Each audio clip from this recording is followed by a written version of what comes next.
Kyle, Yes, sir. we've grown up. Well, we try to every day. Yes, it doesn't always work. Our wives tell us otherwise. Correct. You know what we did? What did we do? We did a professional podcasting. Ooh. I know. Nicer mics. No. I like our mics. You don't like our mics? New wardrobe. Definitely not. Because you can't hear it. No. Right. What did we do? We joined Patreon. No way. Yeah, Well, that's finally. super cool. About time, right? Yeah, totally. Yeah, I think we're in the right stage for that. Yeah, I mean, we know podcasts that do it right away. That's not us. Nah, I think you got to earn Nothing it. on that. Got to build up to it. Absolutely. Yeah. I mean, we're getting millions of downloads at this point. Millions. Okay, well, maybe not millions. Oh. We're heading in that direction, though. Awesome. Take that, Joe Rogan. Yeah. Eating into that viewership, Yeah. listenership. All of that to say, Kyle, we've got a brand new Patreon page. Sweet. Yeah, you can find that patreon.com/Dreppenstone. Perfect. I know. Makes sense. One word? It's always one word. Yes, it is. Dreppenstone. DREP and Stone. Correct.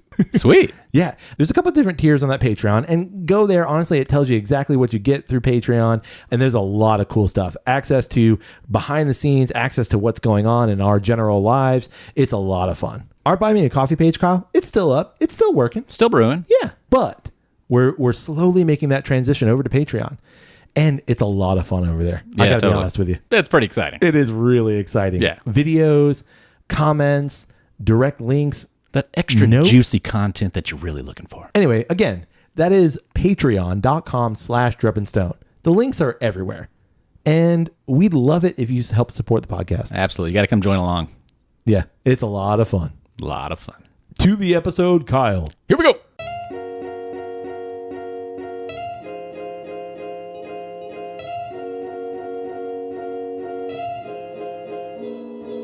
Hey, welcome to the Dreppenstone Podcast, the podcast where two friends raise a glass and have a conversation. I'm Nick.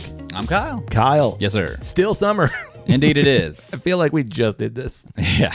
We did just do it. We did. We record back to back. That's no secret. Yeah, I mean, if you're watching on YouTube, you can see we're wearing the same clothes as last week. Yeah, should we start doing that? Should we you can bring another black t-shirt? Switching into it? Listen, all I really Freshen have is black t-shirts and maybe some blue ones. Right. Like this is it. This is all I got. Nah, I think that's a slightly lighter shade of black. I could change my hat. I got another hat. There you go. You want me to do that? Nah. Okay. Kyle, this week, Yep. we're expanding our horizons again. Yeah. Dude, that's 2 weeks in a row. I know, man. Well, that's who we are. Trailblazers. I don't play basketball. Oh. I mean, I can. I play so little basketball, I didn't get that reference at first. Well, you're welcome. I had to figure it out.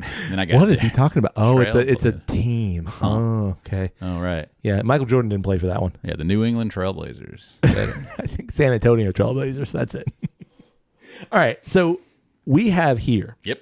a product that's existed in different iterations for a couple of years now. I mean, maybe the better part of a decade. Yeah, it looks like whiskey. But you're seeing a resurgence in this kind of product. This is the Jack Daniel's Woo, love Jack Daniels. All right. Country Cocktails. What? Now, what I mean by in terms of resurgence of this kind of thing is the canned cocktail is having a new day, if you will. Yeah, why not? You know, I mean, you got seltzers. Seen all these seltzers take off. Exactly. The huge boom in cideries. Exactly. You know, like, yeah, why not try to cash in on that? And of course, you know, you've got a big boy whiskey name like Jack Daniel's associated with this. You know, people are going to gravitate towards it. Yeah. This is a malt beverage. What does that mean? It's beer adjacent. Gotcha. Yeah, it's more like beer. So when I think of like, it says Jack Daniel's Country Cocktails. Yep. I'm thinking there should be some Jack Daniels in this. Yeah, a little Jack and Coke. Because isn't that a thing? Isn't that a thing they do? Yeah, they do. They have like canned Jack and Coke. They have, I mean, a bunch of like, I think Jim Beam has like Jim Beam Highball maybe. Maybe I'm making that up. But I know like different whiskey producers are kind of jumping on that bandwagon as well. Right. And different, I know that there's a bunch of spirits producers that, you know, they'll make their spirit, but then they'll make a canned cocktail version. Right. So it's good to go. You don't have to mix anything. You don't have to worry about any of that. Here you go. Yeah. For a long time, I had a bottle of Jefferson's Bourbon Manhattan. Yep. I know Old Forester does their mint julep already mixed. I've got 2 bottles of that. Yeah. So, you know, unopened. Can't imagine why. So a lot of spirits companies are doing that. Yeah. And what they've done, instead of doing it in those bottles, they've scaled it to this kind of product, which again, this is not in our wheelhouse normally. No. So I figured we'd try it and see what happens. It is, I agree that the summertime is kind of like the appropriate time to experiment into these kinds of things. Let's see what we can do with this. Yeah. Like we got time on our hands. Let's see what happens. Why not? Okay. You ready to get into it? Okay. All right. So we've got 4 flavors here. Why don't you go ahead and open that? They are the watermelon punch, the Lynchburg lemonade, the down home punch, and the southern peach. These are 16-ounce cans? Damn. Oh, man. Okay. All right. What we got first? We're starting with the watermelon punch. Okay. This is at a 4.8% alcohol by volume. Okay. I was just kind of quickly looking over premium malt beverage. Be responsible. Best served ice cold. So Well, there's little flavor as possible. We got to ask Fresh cold. taste served cold. Man, they're really pushing that cold. They want you to make sure it's cold. Flavored beer. Settling may occur. Okay. Well, do you tip it upside down for a second? That's going to spray everywhere. You want me to open it then? All right. Oh, God. I already see the color of this. Pour it in that glass. I got to see it. It's going to be lime green. Oh, no. It's pink. God. That is not what I thought it was going to be. Man, that sounded good. God bless, man. Like a melted Jolly Rancher.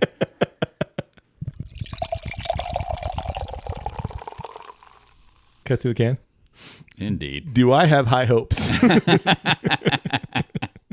Yeah, you're right. They're really pushing this serve cold thing. Yeah. God. We're going to need a bucket. To throw up in? To drink all this? Good Lord. Well, good news is Carol's still here in the studio. We can give her some too. Man, give that a whiff, sir. Watermelon Jolly Rancher. Whoa. Yeah, for sure. Wow. Man, like on point. No lie. Like it is like they melted down a watermelon Jolly Rancher. Right? Okay. And just sweet AF. Yeah. Like, man, I what have I gotten us into, Kyle? Dude, I got 400 calories in this half a glass right here. Does it have caloric information? No way. No way it's giving you that info. No, they're not going to tell you that. No. It's definitely not 100 calories like last week. Woo. All right. Yeah, it's pink. Yep. And it's watermelon Jolly It Rancher. is watermelon. All right. I'm going in. All right. Dear Lord. Ew. That is surprisingly bitter. I don't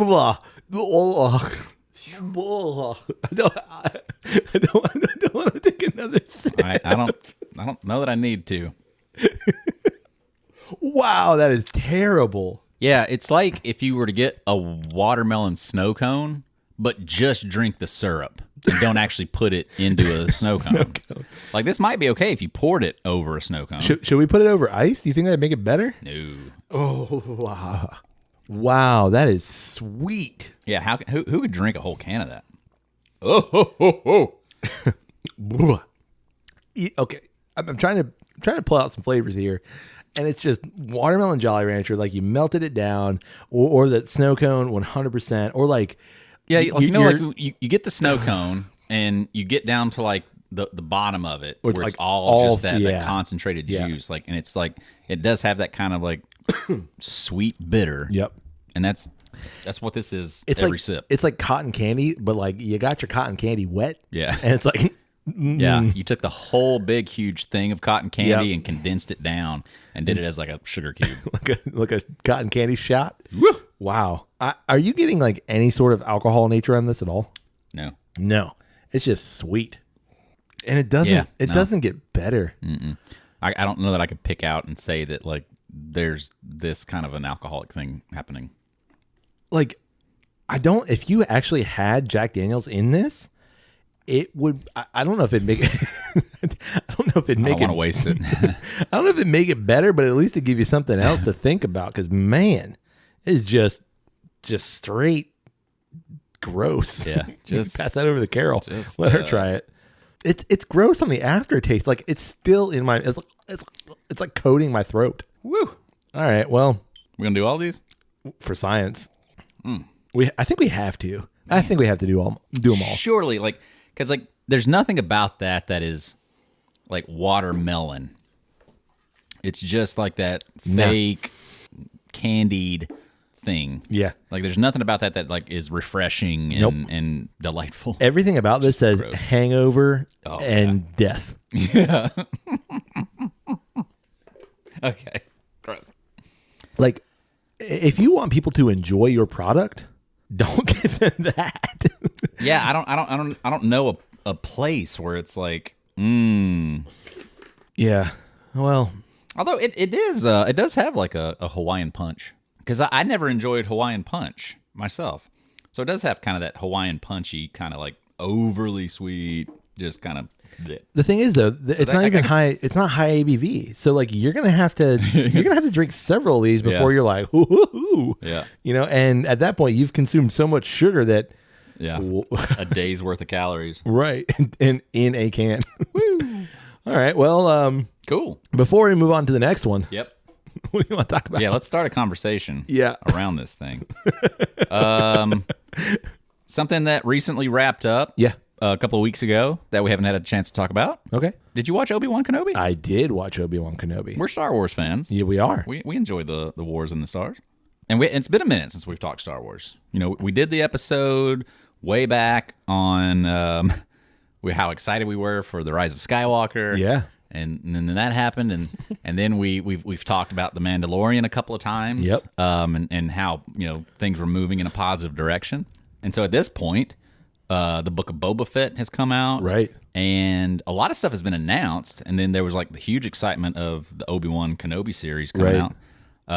So we haven't really done much of we got a lot of Star Wars that we can kind of hash out. Let's talk about that. All right. I will say, and like literally as of when we're recording this, within a couple of hours ago, they just released the season 3 of The Mandalorian release date. Oh, cool. When is that? February of 2023. So they haven't got like a specific date yet. But you and I both know that those dates can move around just a little bit depending. But yeah, February of 2023 is when the proposed release date is. Cool. That's not too terribly far away. No, it's far enough away that you're like, okay, I want to prepare for it, but not so far when they like said season 2 of Mandalorian was going to be like, okay, what? We got to wait a year or over 2 years? Yeah. At least this is within the year. Yeah. Ish. Yeah. Yeah, within the year. Yep. So, okay. Obi Wan Kenobi. Overall thoughts. Start to finish, it was a little underwhelming. Yep. Because I think there was so much hype to see Ewan McGregor. Yeah. To see Hayden Christensen. To know that they were coming back to do this. Human nature. Like your excitement just goes through the roof as a Star Wars fan to know that we're going to get more of this. And there was several years ago, like that was a rumor that this was gonna there's gonna be a movie, right? And my assumption would be that because of COVID and because of the success of The Mandalorian, they were like, oh, well let's pull this back, stretch it out, and let's make it a series. And it kind of felt like that to me. Like this, it could have been a much tighter story, more compacted thing, and probably benefited from that. But overall, it definitely saved itself by the last episode. Yeah, for sure. For me, I think that it is a storyline that was far tighter, and they fluffed it up a little bit. Yeah.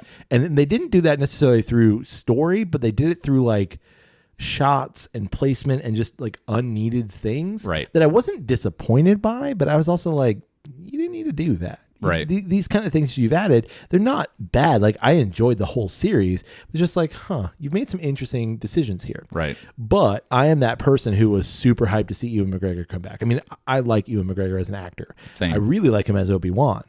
Still do. And this didn't dissuade me from liking that character at all. Mm-mm. In fact, like, I don't know if I like him more, but it just solidifies like, no, you are a central character to this entire storyline. Right. And I really like you as a character. Yeah. I saw a post somebody made that was about Obi-Wan and talking about like how he's lost everything. Right. And he is kind of that tragic figure throughout Star Wars. It's like he's lost his apprentice. He lost his master. He lost the love of his life. He lost all of these things, but he still like, perseveres through it. Right. And it is kind of like that, it's like a similar thing to Thor of like all the things that he's lost, but he still does the right thing kind of thing. And it's a cool take on it. This was the first in the Star Wars series that we've seen so far where I wanted more of the character, but I was good. Like, if this is all I get, right, I'm actually good with it. Right. Like, at the end of the first season of The Mandalorian, I said something similar, but I was like, I need to see more of what's going to happen here. Right. I feel like the way they ended this was done in such a way that if it didn't come back for another season, it's not a big deal because you kind of, you did the Leia thing, you kind of touched on the Luke thing, right? But you've also set up the character Obi-Wan to still be on Tatooine, still doing the hermit thing. Yeah. But I want more of him. Because so much of this series was about him, but was about Leia too. Sure. And which I don't mind, but it's almost like, and I don't know what else would have brought that character back to kind of shake him, but. Yeah. I mean, I was, when you first saw Leia, I was like, oh, holy crap. Like that's Leia. Yeah. And like, that was cool. And then once I realized that the whole thing was going to be centered a around story her, that involved her and him, in this wolf cub kind of relationship, I was kind of like, oh, yeah, bummer. Mm-hmm. Because like that's what we're already doing with The Mandalorian. The echoes of that are just kind of like stale for the moment. Well, and I think why it works so well with The Mandalorian is because this is a character as a Mandalorian that we know enough about, but it's always been on the periphery.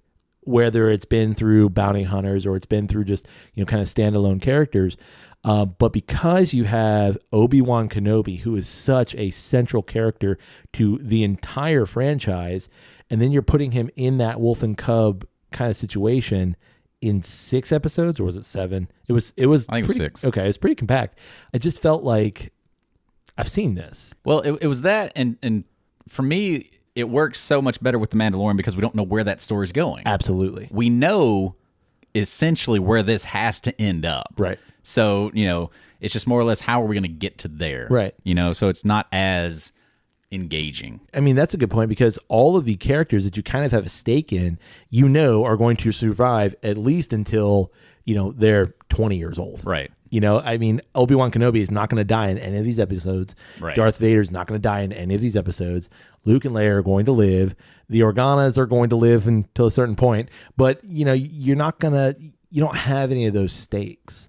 Right. So you have to create anticipation and suspense in other ways. And I don't think they do that enough. I'm never a huge fan of things that they start where our understanding is for these characters, and then it ends in that exact same spot. Right. So it's like we went through this whole thing to end up right where we started. Right. Like I remember that being like a big criticism that I had for like one of the Pirates of the Caribbean movies of, all right, we're introduced to Jack Sparrow here. He's on the search for the Black Pearl and he's down on his luck. And at the end of the whole trilogy, we're at the exact same place where we started the whole adventure. And it's like, bummer. What did I've been we watching gain this from whole adventure to see him in a different spot. Sure. But here we are. Yeah. And I thought the same thing of this, of like, we ended with the return or the Revenge of the Sith with Obi-Wan being sent to Tatooine to study with Qui-Gon and to watch over Luke. And we end this exactly the same way, which granted, that's kind of where it has to be for the start of A New Hope. Sure. But, I think season 2 has already been greenlit and they're doing it. So you didn't have to end this one right there. Right. You could have ended it in a new place because now we're going to have to assume that the end of season 2 is going to end with Obi-Wan back on Tatooine watching over Luke. Right. And then some sort of hijinks are going to ensue with Luke. So it's like, again, we kind of know where it ends. Yeah. Right. And I don't think that provides room for the character to grow because we know where the character is in A New Hope. Right. So we know, like, again, he's just this hermetic kind of guy who just, Ben Kenobi's just a little weird. He's off in the side. It feels like you're trying to, give me more, which I really appreciate, but I don't know what it's doing for me long term. I don't know what's like. It's actually like building that character and the mythos of that character. Right, and I think it's kind of a bit of a downfall. You took a character that was fantastic, and everybody genuinely loved that character and wants more of that character, but now you're forcing it. Exactly, and you didn't give yourself the room to do that. Yep. So like anything that you keep adding in now, like I thought they did it just about as well as you could have done it. Like I really enjoyed seeing Obi-Wan and Vader come together and have a moment and have dialogue together. Like I think the shot of in the last episode of once Obi-Wan's hit Darth Vader's mask and that opening is there and the blue light shines on him and he's able to actually talk to him and say, hey, what's happened here is not your fault. Right. I killed Anakin Skywalker. And then the red comes up and takes over his face. So beautiful. Like dude, it's awesome. Like that was fantastic. And I love in that scene, and we're talking about like the big lightsaber battle, which I think is probably one of the best lightsaber battles in all of Star Wars I've seen. Sure. And I love that fight. But you also have the voice of Darth Vader and the voice of Anakin Skywalker melding together, which is so perfect. Right. Because for Obi Wan Kenobi, his friend is still Anakin Skywalker. Right. And he still thinks you're there. Right. And in that moment, you're right. Like, no, this Darth Vader is telling Obi Wan Kenobi, I have killed Anakin Skywalker. It wasn't you. Well, and it adds so much to that quote in A New Hope of like, no, Darth Vader killed your father. Like, oh shit. Yeah. So good. Makes total sense. Yeah. And in that, like, I want to go back to that lightsaber battle. The fact that they chose to do this lightsaber battle in near darkness and like really let the lightsabers like lightsaber let the colors kind of dictate what's happening. And they did that a lot throughout this series. I mean, you have it in different iterations throughout, all of the films, small little glimpses, but they really push that forward. Yeah. And I think like this is the best I've seen a lightsaber look ever. Like it is awesome. Right. Yeah. No, I love that whole battle. That last episode shined so well. Yeah. And like really saved it because leading up to that, I was kind of just meh on the whole series. But like there was so many great things that happened in that episode that it was like, okay. Yeah, really, truly. Yeah. And like I wanted more of that throughout the series. If you would have given me bits and pieces of that in almost every episode, I mean, it would have been a home run. Again, I think of that whole thing. If that whole thing is a 2-hour movie, you're able to cut out so much of that kind of fluff and stuff that you just really didn't need. Right. Especially when you're doing it like if they had released this and just dropped it all, boom, here's 6 episodes, watch them. Yep. Might feel a little differently about it. Probably. Like, watching it week to week and having that anticipation of what's going to happen, and it's like. But it also, to me, like. In against that, it didn't feel episodic. It felt like we're just giving you like the next step, whereas Mandalorian felt episodic. Like it's going to end on a bit of a cliffhanger, but the next episode is going to be like individual stories, correct? That are all tied together in some way. Whereas this felt like one individual story that you just chopped into we're just gonna stop it right here. 6 segments, and we'll pick it up later. Right. So like for me, that didn't work. Yeah, no, I totally agree. One more thing before we move to our next drink. I feel like the budget for this, the look of it, didn't match what I anticipated it to be. And what I mean by this is they're clearly filming it in that what do they call it? Like I forget what they filming call it in the round the same way they're doing the Mandalorian. The Book of Boba Fett. Exactly. Screen. But it felt more hollow to me. And they used much smaller sets, it felt like. So like Mandalorian, you get these like huge, long, sweeping set ideas, which is very Western. Right. In this, so much of Obi-Wan Kenobi is in like small little rooms and small sets where like, it's in this, spaceport somewhere, or this small city somewhere, but you get like this alleyway. Right. And that's it. And I think that doesn't really give the character room to breathe. I think it doesn't really give these beautiful shots because we know what they're capable of. Right. It doesn't allow, like, if you're going to set something on Tatooine again, and I understand like you have to in a lot of this case, right, make it beautiful. And this just wasn't beautiful to me. Right. Like there are scenes, there are shots that are awesome, but for the most part, it's like, well, I don't want to see some back alley. Like I want to see the beauty of this planet. Yeah. I mean, in comparison to like one of the first 2 or 3 episodes of the first season of Mandalorian, when he's on Tatooine and he has to go get the egg for the Tusken Raiders. Yeah, no. Oh, the Jawas. The Jawas. Yes. Got to go get the egg for the Jawas. Like, that makes Tatooine seem way more interesting than the way that they handled it here. Absolutely. But, hey, we did get, hello there. Yeah, absolutely. Yeah, that's it. That's all you needed. Cool. Yeah. And of course, they're going to give it to you in the last episode in like the last 10 seconds. Last line of the movie, of the series, yeah. And it's perfect. Yeah, no, like, he nailed it. Yeah. And I wonder, like, how much did Ewan McGregor have to practice? Like, because I read something like he said he had to become more familiar with that character's accent because it's he's tried to, channel Alec Guinness. Right. But I wonder how much he had to like, hello there. Yeah, I saw somebody where they had like the Alec Guinness hello there and the Obi Wan from Revenge of the Sith and this one like lined up and it's like so pretty. It's spot on. It's perfect. It's perfect. Yeah. Well, you ready to go on to our next drink? I want to bring up one more point really quick. Okay. Of like one thing I didn't necessarily like about that last battle was, do you think they made Obi-Wan and Vader a little OP, a little overpowered? Like him lifting those rocks and freaking just launching them at Vader. That concept, like, fantastic. Yeah. But it's like at the same time, like I've never seen you do anything close to that. And then at the same time, you're chucking these boulders at him, and like Vader's just like knocking him out with his elbow. Yeah. Like they're not even like making him flinch.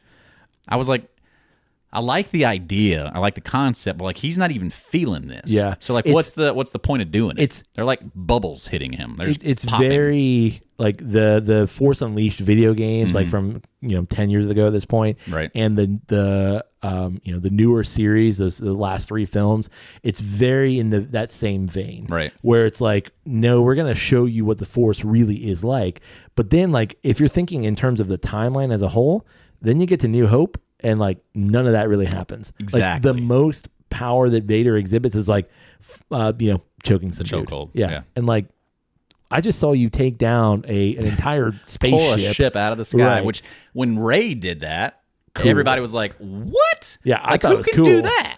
Like, you're telling me Vader can't do that?" And right. so now it's like they're trying to go back and say, like, "Oh no, Vader could do that." No, he could do that. And see, he just didn't. Yeah, we gave it to you. Why didn't he? Yeah. And so like. Yes, definitely like, overpowered, but it changes so much because now Yoda pulling the X-wing out of the swamp is kind of like, wow, yeah, bravo, buddy. Like Vader ripped one out of the sky and freaking tore the thing apart, right? So just in that sense, it kind of like, because as soon as we finished this one, we put in A New Hope just to kind of like, all right, cool, like what does this feel like now? And it is kind of like a oh yeah. Well, and I wonder, and I do get a little bit annoyed of how it makes me change how I interpret those original movies, those 3 movies. So I wonder if it's also like you're supposed to see it like Jedi against Jedi, and what I mean by that is like when you get in Attack of the Clones, when you get like the crazy flippy Yoda, right? Like, whoa, like that's Yoda, okay. Right. But then you're right, you get to Dagobah. Thank you, and he's pulling the X-wing out, and you're like, really? Wow. Like he's like focusing so hard to get this X-wing out of the swamp, and you're like, dude, 30 years ago you were flipping around everywhere, and like I get that you're 30 years older, but well, but it's whatever. Like for us though, like I remember the first time that I watched that, when before the prequels and stuff like that, you're like, whoa, he just lifted that ship out of that swamp. Absolutely. Like Luke couldn't even like get it out of the water, and he's just like chilling with it. Like that was such a big moment, right? And so like now that moment is nothing. It falls flat. Like who cares? If you think about it, right? If you think about it in the span of the whole movie, in the whole series, So like that's definitely something that I thought about that I'm like kind of bummed out by that. Yeah, it's a little weird. I think though, like if you think about it for those individual characters, like that's what I want to see out of them. Mm-hmm. But then if I think about them placed next to what they were in the prequels and what they are in the original, it doesn't fit. Yeah. But like that's what I wanted. I wanted to see, Oh yeah, sure. Like I wanted to see Yoda with a lightsaber, and what would he do with it? Exactly. And then you get it, and so okay, yeah. Be careful what you wish for. Absolutely. Yeah. All right, I'm gonna go pour out these drinks. I'll be right back. Okay. All right, Kyle. Next on the list, we've got the Lynchburg Lemonade. Wow. Yeah. So I this is the one. Like, if I'm thinking of these 4 in this pack, it's probably going to be the most normal, I guess. I don't know for sure, but I'm going to throw my money at the Southern Peach. I'm really looking forward to that. I'm hoping that one has a chance. All right. Didn't spray everywhere. No, because not as much carbonation.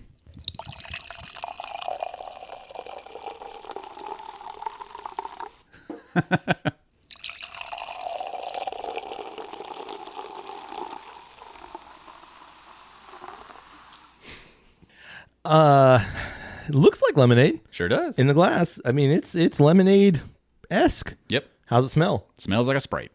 It does. It smells like a Sprite. Yep.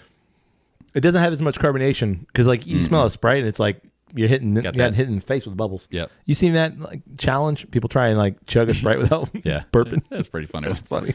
I mean, those 2 girls, like that's the most popular one. Like that's hilarious. She was like, oh, so good. I get no boozy nature at all. Nope. Just Sprite. Nothing Lynchburg about it. No, sir. All right. Well. Cheers, buddy. Yeah. Okay. Not terrible. Sure. It's still super damn sweet. Yeah. Whoa. It would still benefit from carbonation. Mm-hmm. It's definitely lemonade. I mean, it's quintessential lemonade. It's like country time lemonade. Yeah. Pretty similar to country time. They're all 4.8. Is that right? That one is. Yep. They're all 4.8. But I get no beery nature on this at all. No malted beverage. Nope. I'm not going to say it's enjoyable, but I'm going to say like it's fine. A huge improvement. Oh, absolutely. From the watermelon. Yeah. This one I can finish. Yeah. This I could I could see if I'd ordered that. I could drink it. I could drink it. Yeah. It's palatable. That watermelon punch I would take back and be like, can I get something else? This is too much. Carol, what do you think about it? I like it. Carol likes it. Yeah. Yeah, it's not bad. Very Spritey. Yeah, but like flat Sprite. Flat Sprite with a little extra lemon. Yep. Lemonade.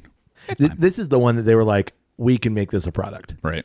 And then someone's like, let's do watermelon. Well, let's do a whole bunch of other flavors too. Okay. Right. It's still sweet, but not bad. Yep. All right. Well, now that we got our second one, Kyle. Woo! We are riding high. Yeah. Do you want to talk about the Book of Boba Fett? All right. Yeah. Book of Boba Fett. Overall thoughts. The best part of it was the Mandalorian episodes. Absolutely. Absolutely. Like it was Mandalorian 2.5. Yep, for sure. Which is surprising because like they really hit some pivotal moments in that relationship. I mean, you got a lot of Luke, which Luke looked fantastic. Yeah, it really did. Like huge improvement over the Luke that we saw in Mandalorian season 2. He looked great. Yeah. Like that was like legit. Yeah. Like, that's looked Luke really Skywalker, good. That man. is absolutely young Mark Hamill for sure. Yeah. Looks good. I agree though. It's not like so much of the best parts of that series was the Mandalorian and was Grogu. Yeah. Like, I mean, you've called it the Book of Boba Fett, but you didn't really let Boba Fett shine. I mean, and maybe it's just because he was outshined by the Mandalorian. Right. Because you want to see the continuation of that Mandalorian story, and that's what you've done. Right. And I've seen the actor that plays Boba Fett recently has come Tamura out. Morrison? Yeah, saying that he would like to see them take Boba Fett back to being more of a scoundrelly, villainy, more of a badass character where they're trying to make him kind of like the anti-hero kind of a, stereotype. Right. And he's like, nah, like I like Boba Fett being more of like that antagonist. Yeah. So it's just kind of like strange that they're taking it that way, but I don't know. I think they got the timeline wrong. Like, I think like setting it when they set it makes that character have to be the kind of anti-heroic character because you've placed him in that role in The Mandalorian season 2. You've kind of given him that role of he's this like recovering badass. Like he still is, this is what I'm going to do. But rather than like when he is taking over for Jabba the Hutt and now he's here, you know, everyone around him's like, no, you've got to be iron fisted and like you've got to kill people. You've got to make these decisions. He's like, that's not how we do things. And yet, like, I feel like the Boba Fett pre-Sarlacc pit would have been like, kill that dude. I don't care. Yeah. Like he didn't pay. Now he's dead. Right. So, well, that's what they were trying to do with him being captured by the Sand People and like learning their culture and their stuff and kind of breaking that out of him. But at the same time, it's still like, yeah, but like, again, that changes now our understanding of that character from the other movies. 100% so. So it's just kind of a... all right. Which I'm okay with, but again, you're trying to do almost too much. Like you're trying to give me these flashbacks and show me how he's not that character anymore, but he's still trying to be bits and pieces of that. Right. Like, yes, he's moving on, but then you don't just let that character shine and like, okay, so he's got to go on missions and do the bounty hunter kind of thing, right? Even though he's really conflicted about it and he really doesn't want to do it. Right. He doesn't want to fight these people, but he has to. So like you have small bits of that, but then you try and give me so much of the Mandalorian story that like you've outshined anything that you had the possibility of doing. Right. And I like Boba Fett as a character. Like to take a character that has maybe 30 seconds of lines in the entire original trilogy, like if that, right, and has always been this like kind of mythological character, and then to do it this way, right, and like, no, I want to see badass, right, yeah. I mean, it's a strange character for them to try to build so much around anyway. Just because it wasn't something that because of what we did, it was just like, no, you created this cool character that, you know, got into the imaginations of a lot of fans and stuff like that of, you know, they liked his look. Right. It was more or less like all you really had from him. He had a cool ship. Right. You know, and then to go back and kind of like deal with him and introduce him. I mean, if you look at Boba Fett now of like, you see him in the prequels and then he has like storylines in the Clone Wars, right, the animated series and stuff like that. Like we've got a lot for that character now. Now he's had a whole series, you know, on Disney Plus. I don't know. I think they deal with these characters in such a personal way that obviously you're never going to be able to make it in a way that's like perfect for everybody and like that's what I wanted. Right. But I think, you know, Disney does also have a bit of a track record of taking villains and villainous characters and trying to warp them into a more acceptable like, sure.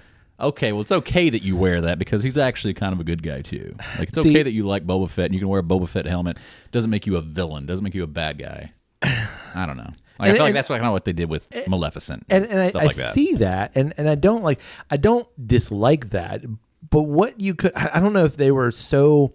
They wanted Tamora Morrison to be this character so badly that, like, he's not in the armor very much. You don't get to see, like legit Boba Fett as much as I'd like to. Right. You could have very easily done this, you know, right after or right before Sarlacc pit, right? In that, set it in that time period, even the flashbacks, giving me more of that, you know, have some other dude be the Boba Fett in the suit and have Tamora Morrison just voice him. Like you could have done so many cool things with this and still done the flashback aspect in terms of like, he is this redemptive character and he's going back and he's having these flashbacks of like all the bad crap that I've done, all the shit that's gone on in my life. Right. And like, I am trying to redeem myself, but this is what I was. Right. And like, so then you kind of see that aging character of, yeah, I did a lot of bad things. And you get that like, yeah, he did a lot of bad things. He's like, that's a cool character, but he still has that redemptive aspect. Whereas this, you don't get a whole lot of that. Right. You get post Sarlacc pit hanging out with the Tusken Raiders, and those scenes are cool, and I kind of like that. But then you don't get Boba Fett. Sure, and I guess it's more or less just like I don't know where I want Boba Fett to be in the Star Wars. Like where do I want him to end up? I don't know. Right. But I don't think it's necessarily like that he took over Jabba's spot, and now he's going to be like the more Daimo. Yeah, the more righteous ruler of Tatooine. Like I don't know. Like that's just not necessarily like where I wanted that story to go. So it's just kind of like okay.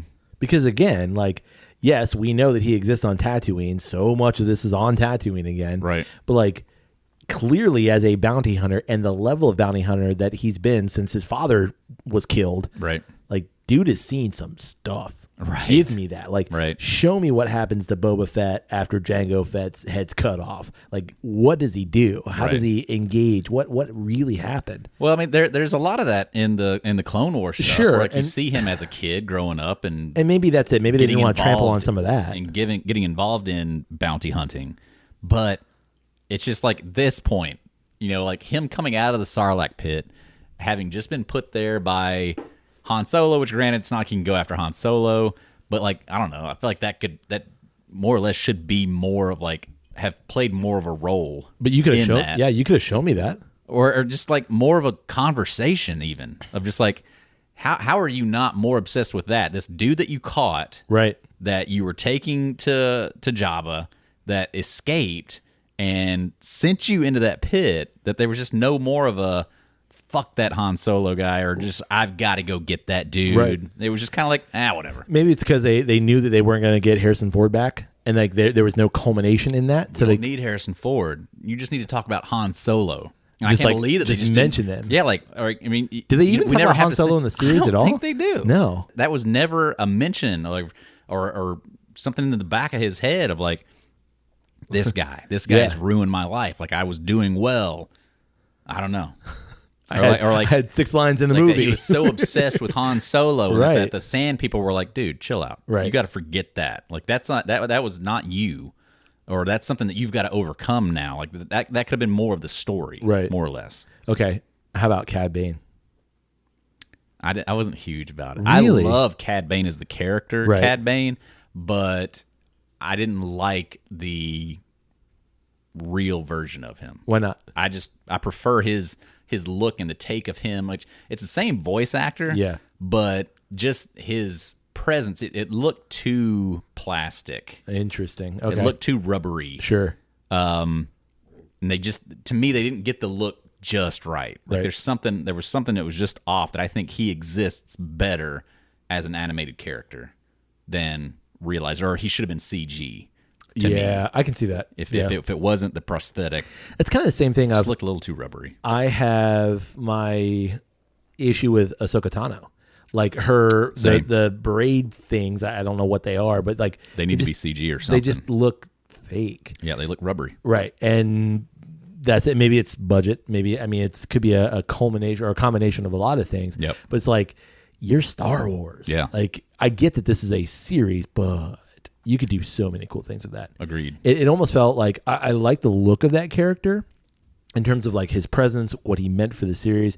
But it's almost like they took like a Christmas ornament and like cut it in half and like put him on his, that's his eyes. Yeah, like, and they were just a little too dead. They didn't have any life behind them. But when you're looking at that as a supposed to be a realistic version of it, it doesn't work. In an animation, you can have those kind of dead eyes and you can play with lighting or whatever, but it just didn't work for me. So, but I do like what he represents in terms of like the man with no name, like that style of like super Western bounty hunter. Right, and that's who he's always been. He's always been Correct. Like the elite of like who Boba Fett's supposed to be. This dude's the bounty hunter at the highest level. Like this dude can hunt Jedi. Like he can do what he wants to do, man. And so like to see him, I loved the fact that they used him. Yep. But just personally, like when I saw it, I was like, oh, I don't think it's quite where I want it. So, and the fact that he died, I was like, yeah, you could. I mean, it's a Darth Maul syndrome. Yeah. Like you could have done some really cool things. I mean, he died. Right. There's ways that they could for sure bring him back. You can get stabbed by lightsaber and still go hunt Luke. Right. Be cut in half. Not a problem. Yeah. Be cut in half. And You're good. You're good. Things still work. Yeah, no. It's fine. All of your limbs can be hacked off. You are fine. You're fine. And you could fall in a pit of fire. Yep. Don't worry. We got you. You good. Right. So like the precedents is set there. They could do that if they wanted to. Sure. Season 2. Mm-hmm. Have they announced it? I think they have. Okay. Are you excited for it? No. I mean, I'll watch it, but I don't know. I mean, you could certainly turn it around for me really quick with a trailer that's like, yep. Yeah. That's cool. That's where I want to see Boba Fett. Sure. But to ask me where do you want to see him, like I don't really know, but like I think it's not on Tatooine. I think for me this is a victim of that hype. It's like we're going to bring back Boba Fett. Yes, Boba Fett. And then you get it and you're like, I like this, but there's so much more you could be doing here. Right. Like give me some more. Give me Boba Fett. Not Boba Fett. Yeah. I think this one, they took Boba Fett a little bit too, which granted, I mean, it's a Dave Filoni thing, but sure, it was more attached to the Clone Wars. Right. Where it's like, nah, I'd rather see Boba Fett in the Boba Fett that we knew from Empire Strikes Back. Right. Like that kind of a bounty hunter, not so much attached to where you see Boba Fett connecting to the Clone Wars stuff. Right. Or in the prequels. Anything else on Boba Fett? Still really surprised that they used and they provided the moments that they did with Grogu and Mando. Yeah. That was so surprising to me that they progressed that story so much. Yeah. They really did. From where we leave the story at the end of Mandalorian season 2, now if you skipped Book of Boba Fett and you go right into Mando 3, you're not going to understand. I know their assumption is that like if you're watching Mandalorian, you're going to watch Book of Boba Fett. Sure. So like I know that. Absolutely. But and right. They could obviously have a 5-minute, here's what happened. Right. And get you caught up. But at the same time, it's like that's surprising that you decided to forwarded do those story. Big moments here. Like Grogu not in their story, is in this other dude's story. Mandalorian over this. Like that's so huge. Yeah, he's walking away from Luke Skywalker. Right. All right. I mean, good call on his part. Because what happens, that's what you want to do? Yeah. Okay. No, it's probably a good call. Because that way Kylo Ren doesn't slice you up in a couple of years. Good point. Good point. Nah, he'd whip Kylo. But it's this whole thing, too. Like, I mean, and granted, we'll get to that. We'll get to that. Okay. Let's move on. All right. You want to do one more drink? Okay. I mean, you want to do another drink? Well, it's not one more. We got 2 more. Mm-hmm. All right. Which one you want to do? I want to save the peach to the end, I'm hoping. We got duped, God, Kyle. Dang it. We got 4 watermelons. Well, I'll be honest with you, man. I wasn't looking forward to the country punch anyway. But sadly, you got 4 watermelons. Don't know what you're going to do with those. I want legit. I want to point out that it's supposed to have. Yeah, I saw like 2, 2, 2, 2. So when you pulled out that third watermelon, I was like, wait a minute. Huh. There you go. Well, be writing to countrycocktails.com. You left out the down home punch. Well, I guess that's just as well. Yeah, I mean, I'll be honest. I was not looking forward to it. Wow. You can't take it back. You can't take it back. I mean, you legit. I mean, there's the email address right there. Yeah, I'm gonna write. I'm gonna write a strongly worded email, Kyle. Say, hey. All right, Kyle. Well, after that debacle, yep. How about we end this with the Southern Peach? How about it? This is the one that I'm hopeful for. I like peach. Yeah, I really like peach. Peach might be my favorite summertime fruit. There it is. Nice.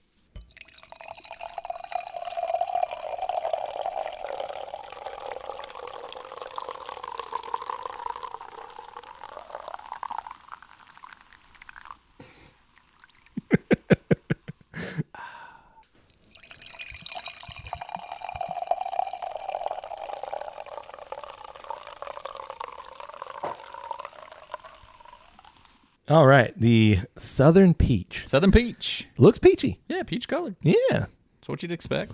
I expect that. No carbonation. Very slight carbonation. On the nose. Peach. Fake peach. Like you walk into a Bath and Body Works and somebody like, hey, you want to try this soap? Peach. No, there's a very specific gummy peach ring candy. Oh, like the cheap. These are just those gummy, chewy peach rings. Yep. Like there was a specific brand that my parents used to buy. It came in a bag, and it smells like exactly the like Brax. The Brax. That's the kind we got. Right. Yeah. This one was not Brax. I don't know. I can't remember the brand, but there was probably a summer or whatever that we were just like totally into them. It's a candy that you would get at a Cracker Barrel. Yeah. Yeah, 100%. Definitely gummied. Not a hard candy. No, it definitely gummy. It's got that corn starchy. Yeah, I can smell the chewiness. That gummy bear flavor. All right, I'm going in. Like, why are these so sweet? You ever have a Faygo? I did. Beverage? I have. Back in the day? I did, yeah. I don't know if they still exist. They do, yeah. Or what was there a knee-high? Yeah, there's knee-high. But was there a knee-high peach? I don't know. Okay. But this reminds me of those, like, peachy flavored sodas. Like, I mean, it's essentially what it is. It's essentially what it is, but it's like just overly sweet. It's not, again, this one's not terrible. No, it's I don't know. I mean, it's not off-putting. It's too much. Like, way it's too way much. Like, I would never want to sip. I can't imagine the scenario where I'm like, yep, I want to sit back and drink this. An entire 16-ounce can of this. Yeah. Like, 2 sips, I'm done. Like, that's enough. Yeah. That's enough. Let's see what Carol thinks. She says it's better than the watermelon. Hard agree. I agree completely with that, too. Definitely not as sweet, but of the 3, if I had to drink one of these, I would drink the lemonade. Yeah. I got to take one for the team. I'm drinking the lemonade. Yeah. I might join a different team, but I'm wondering if perhaps they'd be a little bit more palatable over ice. Maybe. Being called a country cocktail, like maybe they're not supposed to be. No, you want this right out of the can. Drink it right out of the can. Like maybe this benefits if it were over ice. Over ice, and you got a straw in it, so you're not getting like that full impact. Right, because that would dilute it a little bit. I mean, that's right. That's what the ice in a lot of cocktails. It's not to chill it; it's actually to dilute it. Right. I'm wondering if that would be beneficial and perhaps make it a little bit better. Well, I probably won't try that. Or maybe maybe we might make a quick TikTok about it, or a quick video. We'll put it out on Twitter. We'll put it out on a Facebook or something. Put it on Patreon. Oh, that's even better. See how much better we could make the country cocktails. That's what we do. We just keep adding whiskey to it until it is palatable. Until it's just Jack. Until it's just single barrel proof. Oh, that's great now. There we go. Man, I feel like you had a whole can of this. You're gonna get a headache. Like I feel like a headache coming on right now. You're just not gonna feel good. No. You're not gonna finish that and be like, I really need to know the calorie content of one of these cans. Man, Carol, will you look up the calorie content? Pushing 400. Easy. Easy. Like, it's got to be over 3. It might be over 4. Yeah. Woo!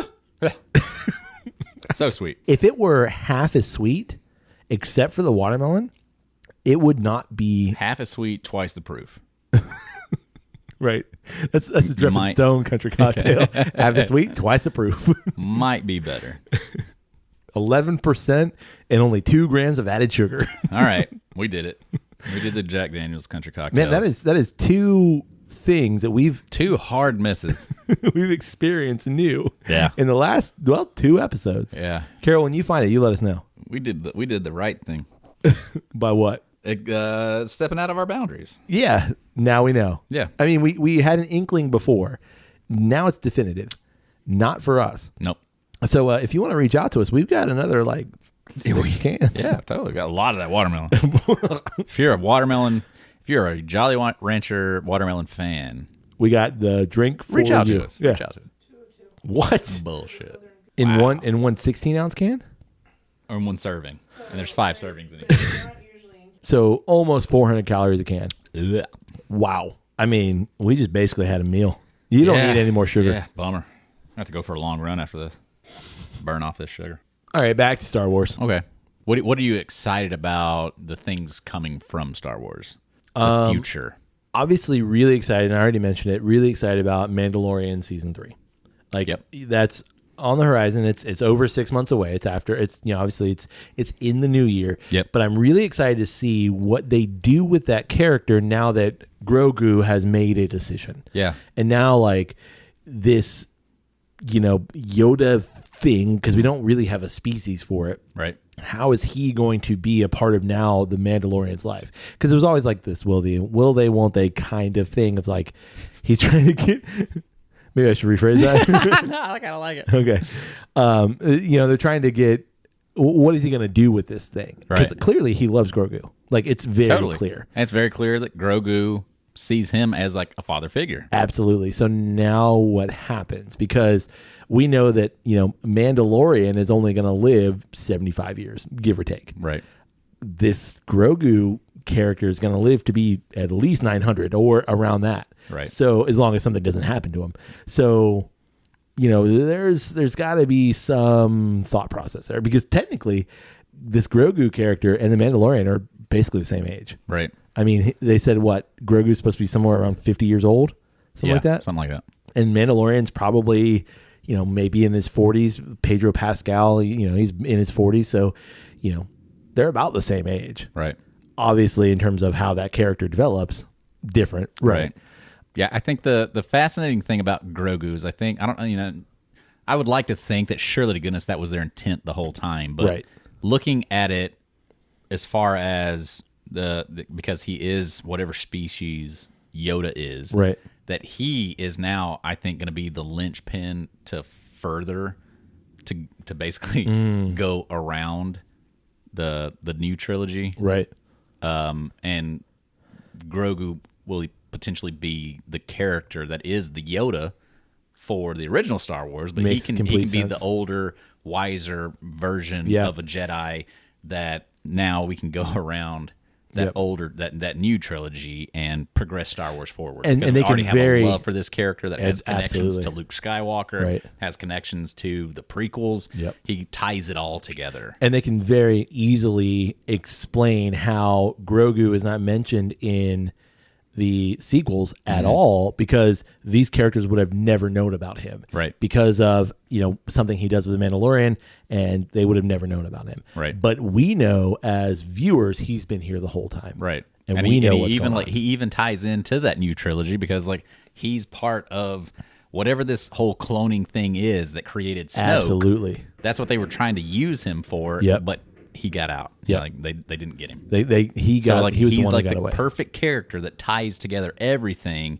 and that they can then utilize to further Star Wars. 100%. Move it forward. What about you? What are you excited about? I'm honestly, at this point, I'm really intrigued to see what they're going to do with, what's her name? Ahsoka. I want to see the Ahsoka series. Yeah. Because I've always loved Ahsoka as a character. Her development as a character was super interesting in the Clone Wars, and the additional season 7 stuff that they added on was gorgeous. Yeah. Like that stuff was absolutely perfect. Yeah. And she's a character that you can do so much with. Right. Because she also has that kind of redemptive story arc. Right. And she's this gray Jedi or not even a Jedi, but this gray Force user that, kind of can use both sides in a way, but doesn't fit into any stereotype. Yep. Super interested to see what they do with her. But honestly, I think I'm most excited for at this point anyway, Cassian Andor series, to see what they do with him, because I think it's going to be a prequel to Rogue One. Yep. But really interested to see what they do with that character and where they're taking what stuff they're going to pull from. But the droid specifically, his droid K2SO. Yeah. Loved that droid. That's probably literally my favorite droid in Star Wars. Yeah. His quips were so funny. Yeah. I think Alan Tudyk does the voice, which Alan Tudyk's fantastic. Yep. But I loved K2SO. Yeah. My favorite droid up to IG-88, and I think back and forth for them, because of, it's Taika Waititi, and for sure, so good. Obviously his story ends really quickly, right? But yeah, K2SO, that's gonna be fun. Like the shot in Rogue One where he backhands Cassian, and he's like, and there's a fresh one where that came from. It's so good.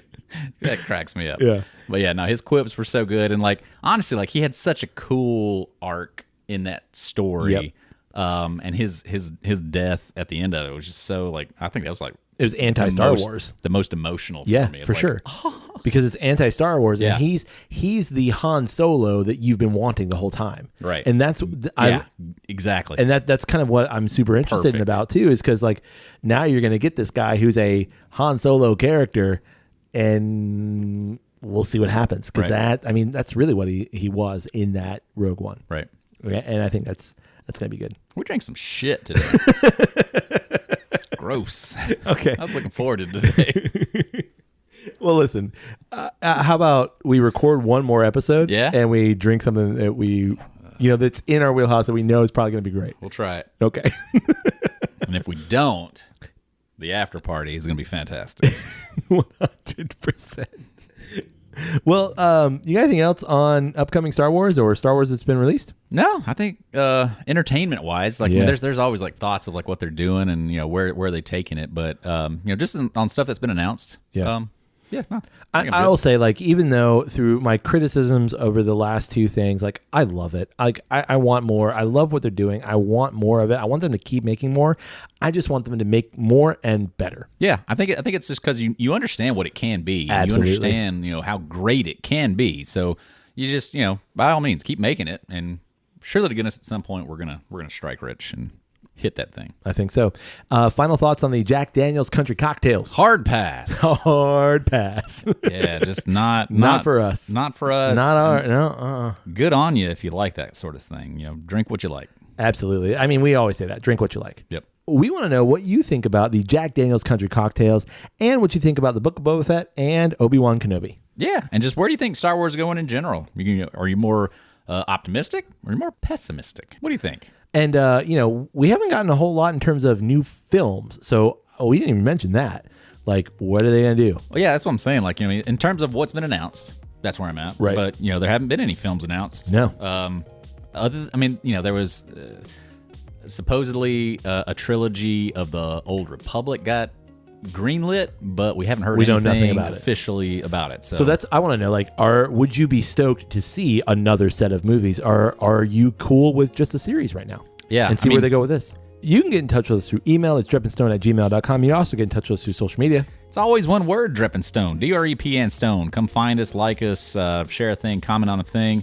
We'd love to be in contact with you. Yeah. Facebook, Instagram, Twitter, TikTok. We're everywhere. Yeah. And if you'd like to support the podcast, we greatly appreciate it. You can do so through our Patreon page. It's patreon.com/Drippinstone. We've got a couple levels there, Kyle. It gives everyone more access to Drippinstone and the Drippinstone community. Yeah, much more personalized 100% experience that Absolutely. We can all be a little bit more connected to each other. Yeah, and it helps us to continue to make great content for everybody. Indeed. You can also support the podcast by rating Drippinstone wherever it is you find great podcasts like this one, and you can support Drippinstone by telling a random person on the street. Indeed. Because you might be traveling. It's the summer. You might be. Absolutely. And in your travels. Laying there on the beach? Sure. Reach over that next towel. Yeah. Hey, buddy. Do you listen to Drippinstone? I do. And you should too. And you should. Hey, buddy. Hey, buddy. May your glass overflow. And your ass never show. Cheers, buddy. Cheers.